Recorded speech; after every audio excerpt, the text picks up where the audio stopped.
Perkenalkan, nama saya Isyraq Mumtazah, Ilmu Quran dan Tafsir semester 6, Ustaz. Sebelumnya terima kasih Ustaz atas pemaparannya tadi. Yang ingin saya tanyakan adalah yang pertama, dari pemaparan Ustaz tadi timbul pertanyaan saya, Ustaz. Yang pertama, kemudian apakah yang kemudian menjadi peran dari hermeneutika ini sendiri terkait dengan metode studi Al-Quran yang bisa diambil, Ustaz? Apakah memang benar-benar murni tidak ada yang bisa kita ambil dari hermeneutika ini sendiri, atau memang itu bisa atau tidak bisa? Apakah ada sisi positifnya atau tidak?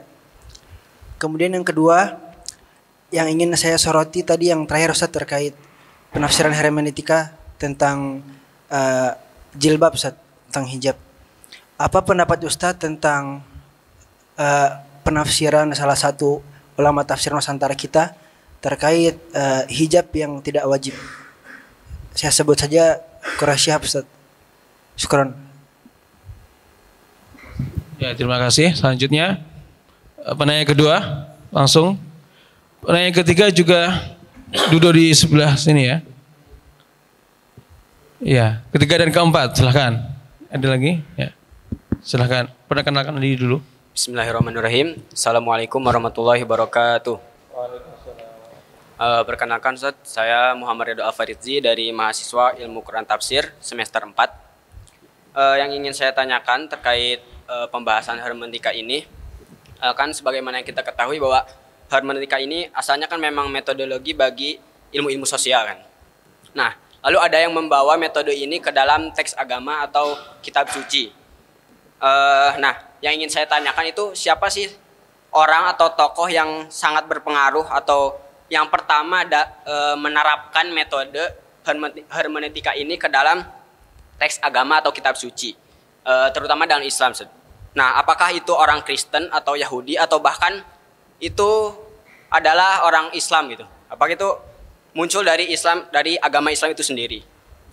Nah, lalu kan karena kalau saya ketahui kalau Nasr Hamid Abu Zaid atau Muhammad Arkon atau Fadlur Rahman itu mereka yang hanya mempopulerkan hermeneutika ini, itu bukan yang pertama menerapkan ke dalam teks agama. Itu yang pertama. Yang kedua, ada gak sih tokoh atau mufasir Indonesia yang sudah menerapkan metode hermeneutika ini ke dalam Al-Quran? Syukran. Ya, terima kasih. Selanjutnya ketiga, penanya ketiga.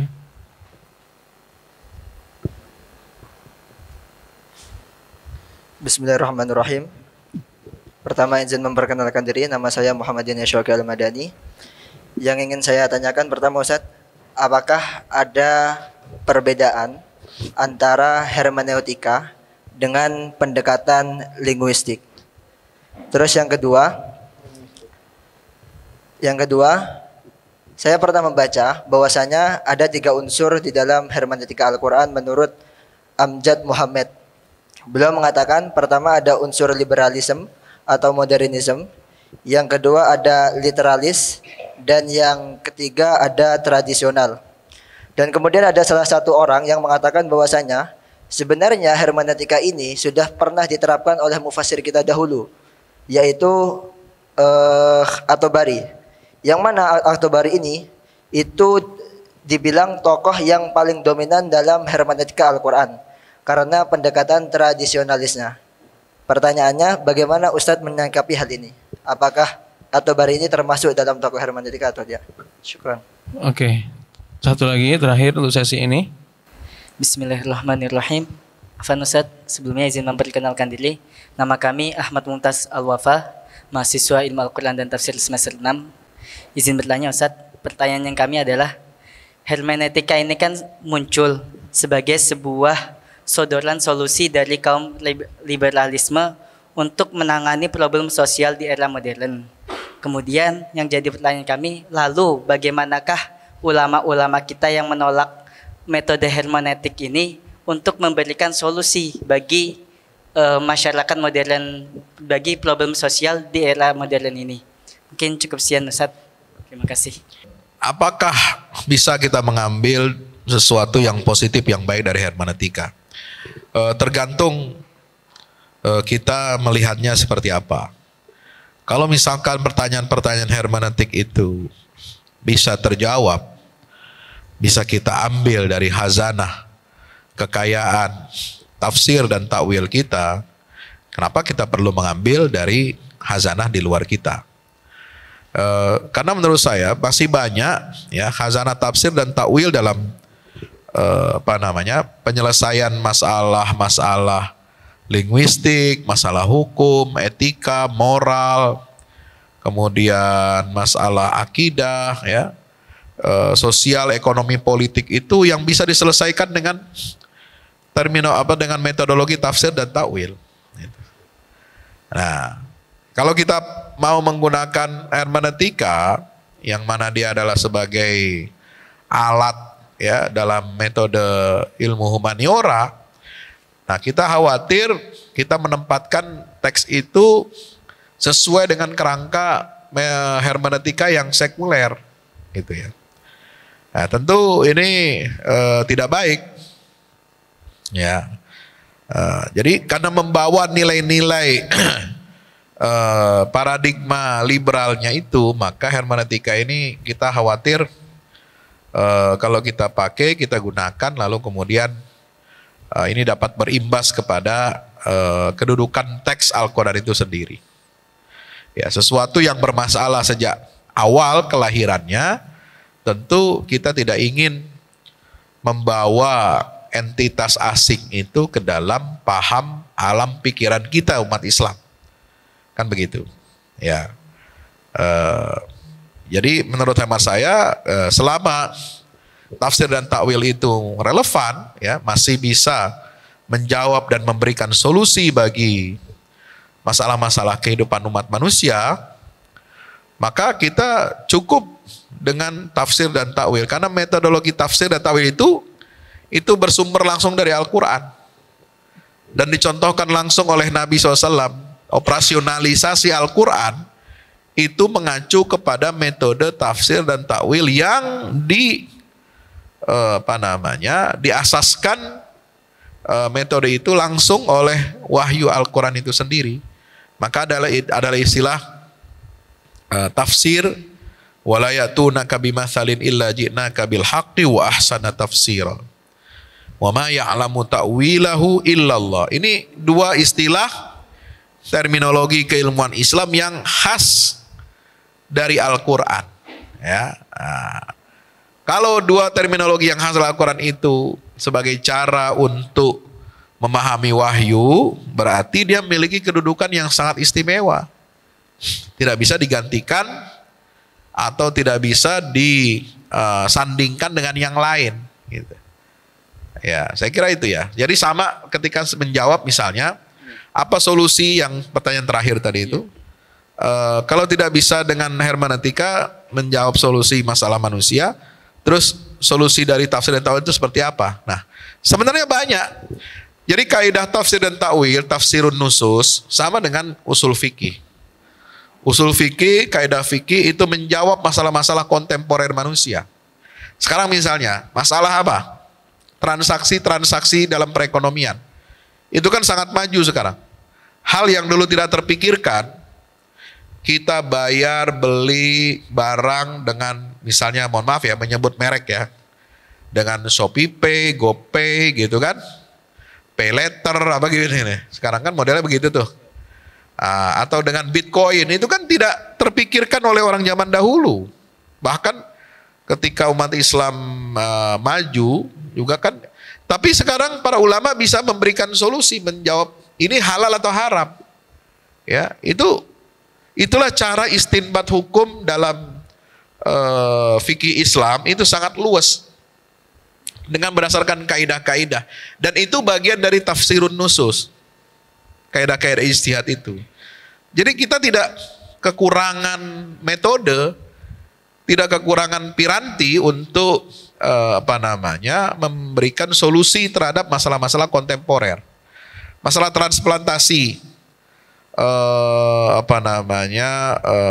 organ ya, tubuh manusia itu, apakah boleh cangkok dalam tubuh manusia? Apakah bagaimana hukum bayi tabung dan sebagainya? Bagaimana orang banyak masalah kontemporer itu sekarang yang bisa terjawab, ya, dengan apa? Dengan metodologi tafsir nusus, ya, ijtihad, kemudian berdasarkan kaidah fikih dan usul fikih, gitu. Jadi banyak sekali yang bisa. Jadi masalah-masalah perbankan itu ada kesepakatan dari ulama-ulama ahli ekonomi syariah, ya, itu memberikan solusi masalah-masalah perekonomian kita. Jadi jangan khawatir, gitu. Jangan khawatir bahwa Islam ini metode penafsirannya akan mandek, tidak bisa menjawab persoalan-persoalan kontemporer. Enggak. Selalu bisa. Karena ijtihad dalam Islam itu selalu terbuka, ya, dan bisa selalu mengikuti perkembangan zaman, begitu. Jadi tidak seperti yang dituduhkan orang bahwa pemahaman Islam itu atau keberislaman kita ini stagnan, statis, ya, beku, tidak berkembang dan lain sebagainya. Tidak seperti itu. Nah, mungkin yang bisa orang mengatakan itu ketika para ulama mempertahankan prinsip-prinsip dasar Al-Quran, bahwa hukum Al-Quran itu pasti tidak boleh berubah, tidak bisa mengalami perkembangan.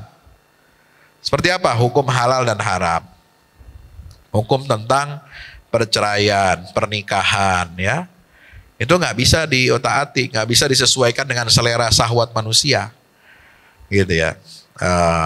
Kemudian hukum waris, itu yang disebut dengan ahkam yang mufassalah, yang qat'i, ya, itu nggak bisa kita kemudian otak-atik asal gatuk, ya, otak-atik gatuk gitu, kemudian cocok logi, itu nggak boleh, karena dia hukumnya bersifat apa? Itu berpengaruh terhadap posisi manusia sebagai khalifah di atas muka bumi ini. Maka Allah menurunkan dalam Al-Quran itu model dua hukum itu, ada yang bersifat global, ada yang terperinci. Yang terperinci ini supaya apa? Mengawal manusia supaya dia tidak tercerabut dari kemanusiaannya. Ya, maka hukum yang terperinci itu seperti apa? Seperti hukum makanan, minuman, halal, haram, masalah aurat itu diperinci, masalah warisan diperinci, masalah hukuman hudud diperinci, gitu ya. Kenapa? Karena kalau diserahkan kepada akal pikiran manusia, itu akan berbeda-beda orang menetapkan atau menentukan kadarnya masing-masing, gitu. Tapi dengan adanya satu rujukan kepastian hukum dari Allah, maka kita bisa merasakan ketenangan, kita merasakan stabilitas dalam menangani atau menyelesaikan masalah-masalah yang ada itu. Saya kira itu. Ya, betul. Jadi kalau kita bisa menyimpulkan mengapa kita harus pakai hermeneutika, kalau padahal kita di dalam Islam, keilmuan Islam, kita punya kaidah tafsir, punya ulumul Quran, punya usul fikih, ya, yang itu semuanya juga menjawab pertanyaan atau pada permasalahan, yang memberikan solusi pada permasalahan kontemporer. Oke. Pertanyaan kedua, Ustadz, dari Syurok Mumtaza, mengenai pendapat salah satu mufassir Indonesia, Bapak Prof. Quraish Shihab, mengenai hijab, Ustadz, mengenai jilbab. Bagaimana pendapat antum, Ustadz? Iya, pendapat kita sesuai dengan Al-Quran, ya. Apa yang Al-Quran katakan, itulah kita harus pegang. Ada dua ayat yang menyatakan itu. Yang pertama di surat An-Nur ayat 31 sampai 33, ya kan? Kemudian surat Al-Ahzab ayat 59. Ayat 69 dan 59 itu lupa. Itu yang menyatakan apa? Ya ayuhan nabiyyu qul li azwajika wa banatika wa nisa'il mu'minin yudnina 'alaihinna min jalabibihinna. Dzalika adna ay yu'rafna fala yu'dzaina. Ya, wahai Nabi Muhammad, ya, katakanlah, perintahkan kepada istri-istri kamu, anak-anak kamu, dan wanita-wanita istri-istri orang-orang beriman. Supaya apa? Mereka mengulurkan, memanjangkan jilbabnya. Ya, jilbab itu adalah pakaian yang menutup tubuh perempuan, seluruh tubuhnya kecuali wajah dan kedua telapak tangan. Jadi istilah jilbab dalam Quran beda dengan istilah jilbab dalam bahasa Indonesia. Nah, jilbab dalam bahasa Indonesia itu kerudung, ya. Tapi jilbab dalam istilah Al-Quran itu pakaian yang menutup tubuh tubuh perempuan. Yudnina alaihinna min jalabibihinna. Kalau kerudung yang menutup kepala itu namanya khimar. Wal yadribna itu surat An-Nur.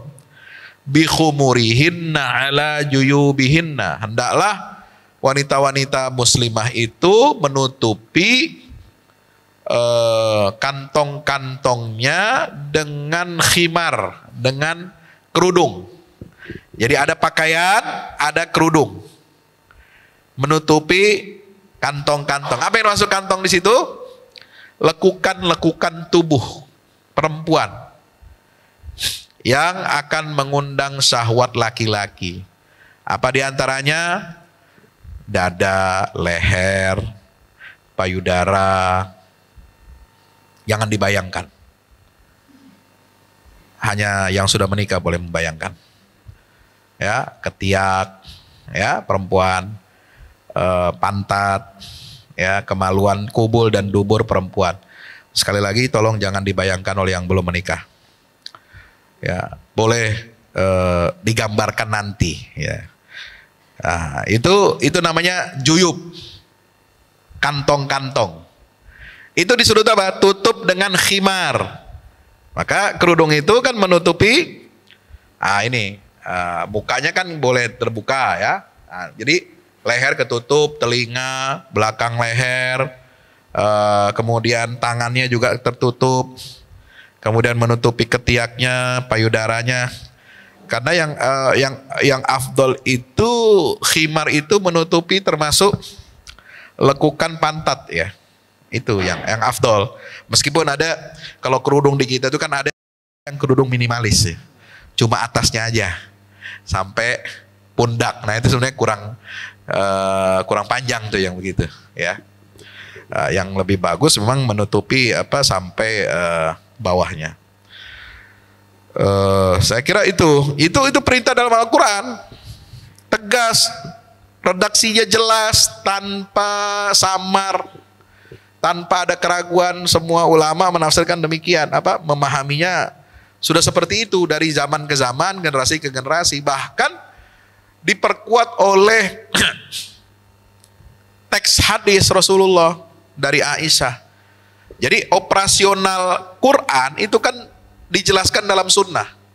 Bagaimana pengamalan istri-istri Nabi, sahabat-sahabat Rasul, istri-istri mereka ketika ayat itu turun. Coba lihat riwayat Aisyah.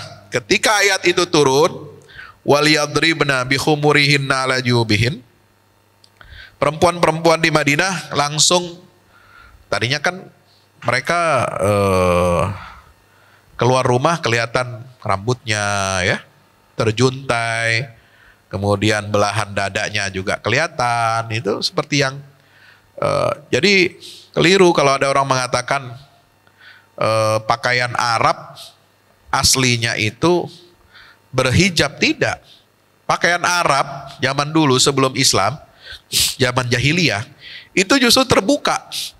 Ada belahan dada, ada belahan paha, ya, ada belahan pinggang, ya, kayak gitu-gitu. Ya seperti zaman sekarang modern itu, ya, terbuka. Nah justru Islam datang itu untuk apa? Memperbaiki supaya tubuh perempuan ini ditutup dengan rapi, ya, dibungkus dengan rapi. Sesuatu yang dibungkus dengan rapi itu harganya mahal. Beda kalau sama yang dibuka, aur-auran. Tahu aur-auran, ya? Ada lalat nempel, ya. Ada macam-macam nempel gitu kan. Nah, kalau dia ditutup dengan rapi, dia terjaga dengan baik. Nah, di riwayat Aisyah itu dikatakan apa? Ketika ini turun, Perempuan-perempuan di Madinah langsung berhamburan pulang ke rumahnya masing-masing. Mereka mengambil apa? Spraynya, murutohunna, mengambil hordeng, kain-kain yang ada di rumahnya, lalu diikatkan ke kepala mereka, menutupi leher mereka, menutupi tubuh mereka, seolah-olah digambarkan di situ mereka seperti burung gagak. Burung gagak itu semuanya berwarna hitam. Ada nggak burung gagak yang warnanya putih? Hah? Ada? Albino? Nggak ada. Burung gagak albino tuh nggak ada. Ya, kalau kucing, anjing, ya, ular albino itu ada. Tapi kalau burung gagak, namanya burung gagak itu harus hitam. Kalau dia nggak hitam itu bukan burung gagak namanya. Ya, itu ka'annahunna itu seperti apa? Di atas mereka itu ada burung gagak. Jadi semuanya tertutupi dengan rapi. Nah, jadi pengamalan itu yang kemudian menjadi hujah bagi generasi umat Islam sudahnya. Karena pengamalan itulah yang kemudian diridhoi oleh Rasulullah, ditetapkan oleh Rasulullah sebagai cara untuk mengaplikasikan ayat Quran ini dalam kehidupannya. Jadi kalau ada yang mengatakan menutup aurat seperti itu dianggap berlebihan, nah itu menurut saya tidak tepat, bahkan mungkin dianggap lancang. Kenapa? Kok dianggap berlebihan? Ya sudah itu yang terbaik gitu loh. Kalau dianggap yang pas itu seperti siapa? Muhammad Sahrur, dia bilang yang penting menutup juyub itu menutup kubul dan dubur pakai celana dalam udah tutup, ya. Kemudian menutupi payudara pakai kutang udah cukup. Kemudian menutupi ketiak dan berarti kalau dia sudah pakai pakaian bikini, ya, itu sudah menutup aurat. Ya. Lalu dia keluar dari rumahnya, jalan seperti itu dianggap itu tidak melepaskan aurat, dia sudah menutup aurat, tapi itu aurat yang minimalis. Aurat minimal ada batasan haddul adna, itu sudah tertutupi. Ada yang haddul a'la, yang batasan yang maksimal, ya itu boleh ditutup, boleh enggak, gitu. Nah, yang minimal ditutup itu yang itu tadi, al-juyub. Nah itu kata Muhammad Sahrur, ya. Kalau kita enggak seperti itu, ya. Kenapa? Karena itu tidak sesuai dengan teks Al-Quran, tidak sesuai dengan pemahaman perempuan-perempuan sahabat Nabi dan istri-istri Nabi, ya, di masa Al-Quran itu turun. Karena mereka yang mengetahui betul teks dan konteks ayat itu turun dan cara penerapannya itu seperti apa. Saya kira itu. Wallahu a'lam. Ya, terima kasih Ustaz. Jazakumullah khair. Selanjutnya pertanyaan dari Muhammad mengenai siapa yang pertama kali menerapkan hermeneutika ini dalam studi Al-Quran, orang muslimkah atau non muslimkah? Ya, kalau kita lihat dalam sejarahnya, hermeneutika dalam pengertian kritik terhadap teks sejarah, ya, metodologi hermeneutika Bible kemudian diterapkan ke dalam studi Al-Quran, itu memang pertama kali diterapkan oleh non-muslim, ya, terutama dalam kajian sejarah Al-Quran. Mereka ingin membuktikan bahwa Al-Quran itu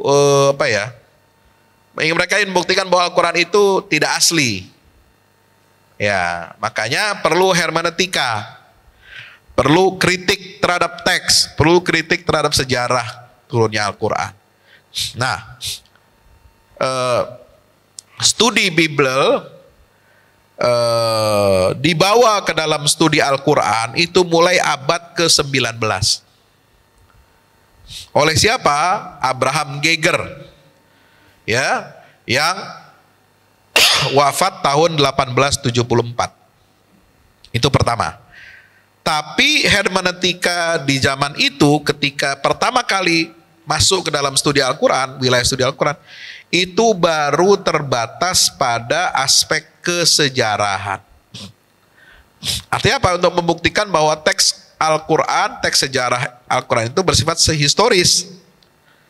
Ya, maka perlu hermeneutika. Nah, jadi baru terbatas pada kritik sejarahnya saja. Belum kepada kritik isi konten. Nah, yang melakukan hermeneutika terhadap konten isi Al-Quran melanjutkan usaha-usaha orientalis pada abad ke-19, itulah baru orang-orang Islam. Kenapa? Karena orientalis dia masih tahu diri. Ya, saya di penginapan itu baca tulisan jaga diri, tahu diri. Nah, itu kan nasihatnya Kiai Gontor, ya. Jadi orientalis itu masih tahu diri. Mereka menganggap saya ini, kami ini outsider, orang luar. Ya, orang luar ya jangan neko-neko lah, kira-kira begitu. Jangan sok-sokan, cawe-cawe, ya, ngurusi isi konten kitab suci umat Islam, kira-kira begitu. Tugas kami hanya mengkritik sejarah, mengkritik bahasa Al-Quran. Nah, soal isinya, kalau Anda mau mengkritik, ya orang Islam yang harus mesti lakukan. Makanya dia didik. Dia didik orang-orang Islam untuk menerapkan hermeneutika itu ke dalam isi konten Al-Quran. Ya. Jadi ada dua tahap hermeneutika itu dalam studi Al-Quran. Pertama oleh orientalis, seperti Abraham Geiger, Gustav Weil, Theodor Noldek, kemudian Arthur Jeffrey. Itu mereka baru sebatas apa? Kritik sejarah Al-Quran. Tapi kritik kontennya, ini diaplikasikan oleh sarjana muslim.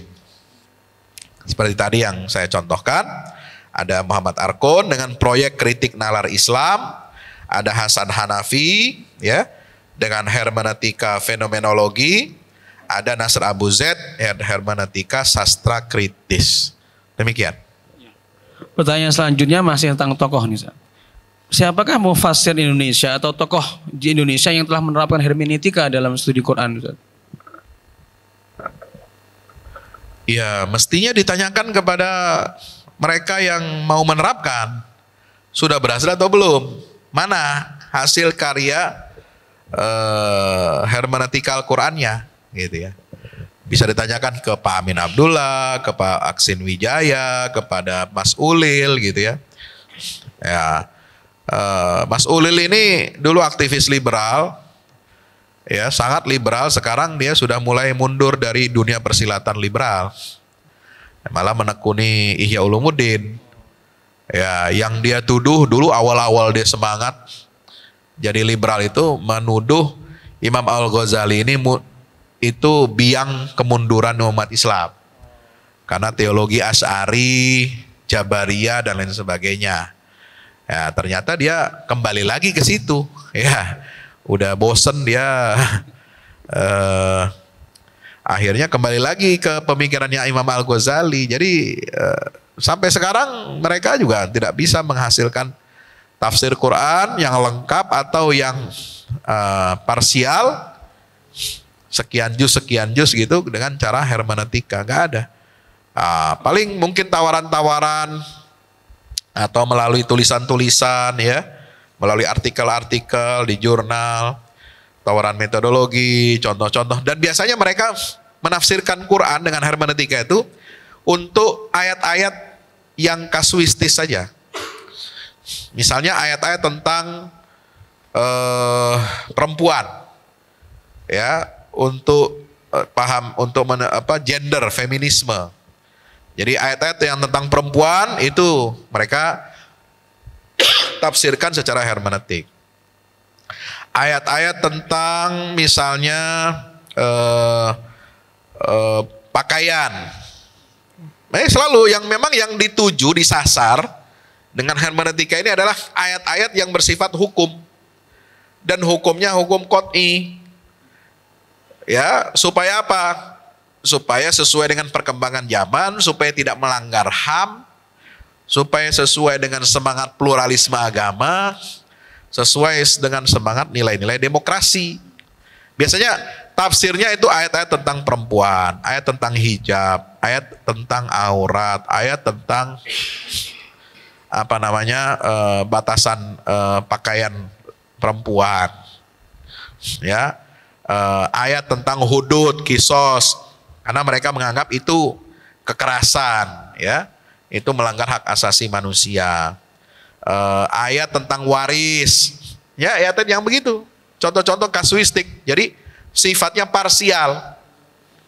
Nah, dan itu ternyata mengikuti agenda Barat, jadi bukan murni dari aspirasi dari umat Islam, begitu. Jadi ini contoh saya buat, misalnya saya inventarisir ya, apa saja ayat-ayat yang mereka tafsirkan secara liberal. Ini contohnya ini. Ayat tentang hijab, hak waris perempuan, tentang poligami, tentang perkawinan sejenis, tentang hukum pidana Islam, ya, seperti itu. Ayat tentang pelarangan kawin beda agama, itu yang mereka berupaya untuk dekonstruksi dengan cara apa? Hermeneutika. Demikian. Ya. Selanjutnya ada pertanyaan juga dari Dini Syauqi mengenai hermeneutika juga. Apakah hermeneutika itu sama dengan pendekatan linguistik Ustaz, dalam studi Al-Quran? Ya. Pendekatan linguistik tidak ada yang keliru. Ya, dalam khazanah penafsiran Al-Quran banyak ulama yang menggunakan pendekatan linguistik, ya, terutama dengan ilmu balaghah, yaitu badi, ma'ani, dan bayan. Ya, banyak ulama yang menafsirkan Al-Quran dengan pendekatan linguistik. Yang terkenal adalah Imam Az-Zabakhsyari, kemudian Imam Al-Baydawi, ya, kemudian lagi Imam Al-Farra, ya, itu pendekatan tafsir linguistik, ya, dengan pendekatan ilmu ma'ani dan sebagainya. Nah, untuk yang kontemporer seperti Ruhul Ma'ani karangan Imam Al-Alusi juga menggunakan pendekatan linguistik, ya. Kemudian ada Tahrir wa Tanwir Muhammad Tahir bin Asyur.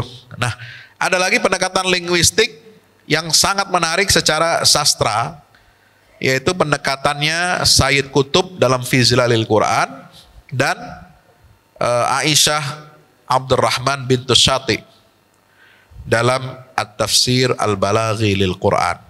Nah, itu ada madrasah umana, ya, yang didirikan oleh suaminya bintu Syati, namanya Amin Al-Khuli. Tapi jangan salah, madrasah tafsir linguistik itu bisa juga melahirkan aliran liberal. Ya, kalau tidak direm, kalau tidak ada pakem-pakemnya.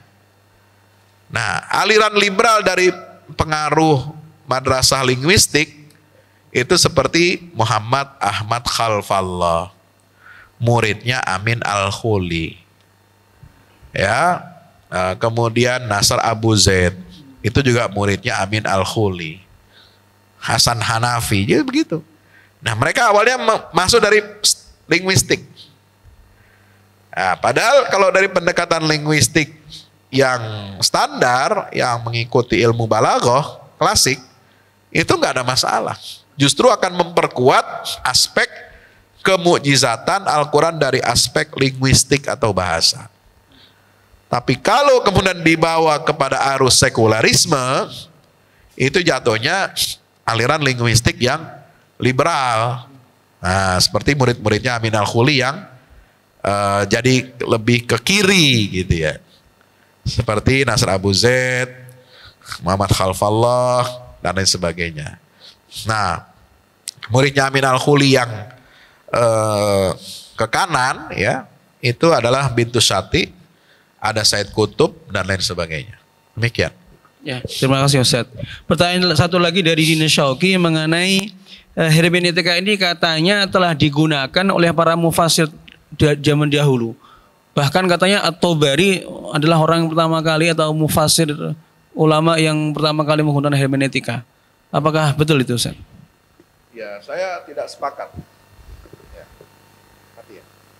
Habis baterai. Oh, ya. Saya tidak sepakat kalau dikatakan Imam At-Tabari sudah menggunakan hermeneutika. Ya, hermeneutika ini kan baru berkembang di abad keberapa? Hermeneutika sebagai ilmu, sebagai sebuah perangkat atau cara menafsirkan apakah kitab suci, apakah sastra dan sebagainya, itu kan baru ada pada abad ke-16 oleh Schleiermacher, kemudian setelah itu berkembang terus ya, itu saya tulis dalam tesis saya dari madrasah orang-orang Jerman, aliran linguistik kritik sastra di Jerman, itu kan sangat terkenal. Itu baru berkembang abad 16. Jadi abad ketika ada kebangkitan penelitian terhadap studi Bible dengan kritik sastra dan kritik budaya, kritik sejarah. Nah, Imam At-Tabari saya kira hidup lebih awal dari abad 15 Masehi. Ya, karena dia tahun 300-an Hijriah. Ya, mungkin satu abad bareng dengan Abul Hasan Al-Asy'ari. Imam At-Tabari itu antara abad ketiga atau abad keempat Hijriah. Dan itu tahun berapa? Tahun 900-an Masehi atau tahun 1000-an Masehi. Ya. Imam Al-Ghazali itu hidupnya tahun 1000 berapa sampai wafatnya 1111. 1111. Imam Al-Ghazali wafatnya itu. Itu aja abad ke berapa? 11 ya. Nah, Imam At-Tabari itu 2 abad lebih dahulu daripada Imam Al-Ghazali. Berarti sekitar abad ke-9. Sekitar tahun 800-an atau 900-an Masehi sekian. Jadi saya kira tidak mungkin Imam At-Tabari itu menerapkan hermeneutika dalam penafsiran Al-Quran kalau mengikuti alur hermeneutika secara ilmiah.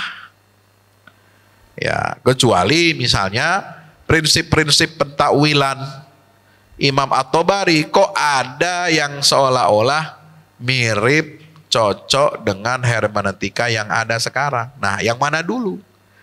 Nah, jadi nggak bisa kita katakan bahwa Imam At-Tabari menerapkan hermeneutika. Nanti dulu.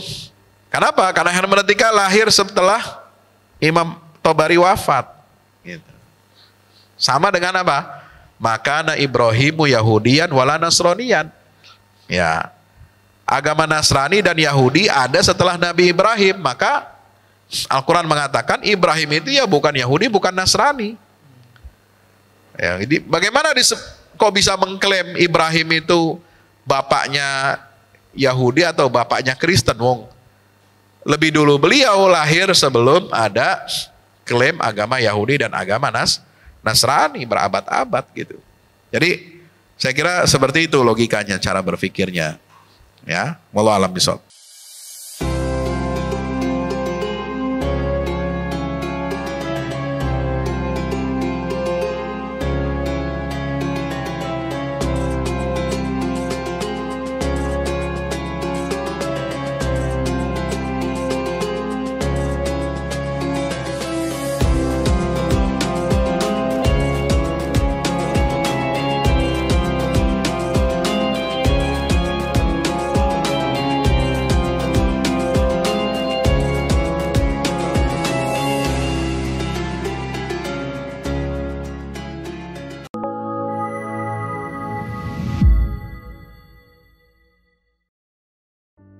Assalamualaikum warahmatullahi wabarakatuh. Di zaman dan era global yang semakin menuntut kita untuk terus bergerak, ada kebutuhan yang senantiasa harus kita penuhi dalam kehidupan kita. Zaman di mana segala kebutuhan terasa sangat mendesak. Salah satunya adalah kebutuhan sarana dakwah Al-Quran sebagai pusat peradaban. Al-Fahmu Institute hadir demi menjawab kebutuhan akan sarana dakwah Al-Quran di era masa kini. Kami melihat latar belakang yang ada untuk menjawab tuntutan seperti kebutuhan sarana dakwah Al-Quran yang meningkat di ibu kota, kebutuhan akan pusat pembibitan hafiz Al-Quran, kebutuhan pusat pengkajian Al-Quran, kebutuhan akan pusat dakwah kreatif berbasis Al-Quran, kebutuhan sarana media perekat umat Islam, ibu kota dan Indonesia, juga kebutuhan akan adanya sarana pusat kaderisasi guru tahfiz dan mufasir di ibu kota. Yayasan Al-Fahmu International Indonesia sedang membangun gedung pusat dakwah Quran yang berlokasi di Jalan Pengukiran 3, Pekojan, Tambora, Jakarta Barat. Gedung pusat dakwah Quran ini insya Allah akan menjawab tantangan dan kebutuhan akan sarana dakwah Al-Quran yang ada, seperti yang digagas oleh Direktur Al-Fahmu Institute, Kiai Haji Fahmi Salim MA, yaitu tugas peradaban kita semua adalah untuk berperan dalam menerjemahkan cetak biru peradaban, yaitu Al-Quran, dalam dunia nyata. Kami mengajak jamaah semua untuk ikut dalam perdagangan yang tidak merugi ini, sebagaimana yang disampaikan dalam Al-Quran Surat Fatir ayat 29-30, yang artinya, sesungguhnya orang-orang yang selalu membaca kitab Allah dan mendirikan sholat dan menafkahkan sebahagian dari rezeki yang kami anugerahkan kepada mereka dengan diam-diam atau terang-terangan, mereka itu mengharapkan perniagaan yang tidak akan merugi, agar Allah menyempurnakan kepada mereka pahala mereka dan menambah kepada mereka dari karunia-Nya. Sesungguhnya Allah Maha Pengampun lagi Maha Mensyukuri. Gedung Pusat Dakwah Quran Al-Fahmu Institute terdiri dari 4 lantai, di mana di lantai 1 terdapat Masjid Quran Mulia, dan di setiap lantainya insya Allah diperuntukkan demi berlangsungnya tugas mulia dalam perjuangan dakwah Al-Quran.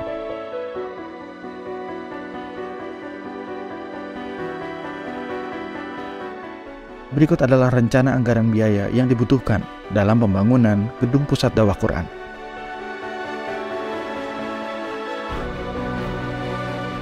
Dalam kesempatan yang mulia ini, kami mengajak jamaah semua untuk ikut dalam gerakan sedekah Lailatul Qadar di setiap malam ganjil di bulan Ramadan. Salurkan melalui nomor rekening berikut ini.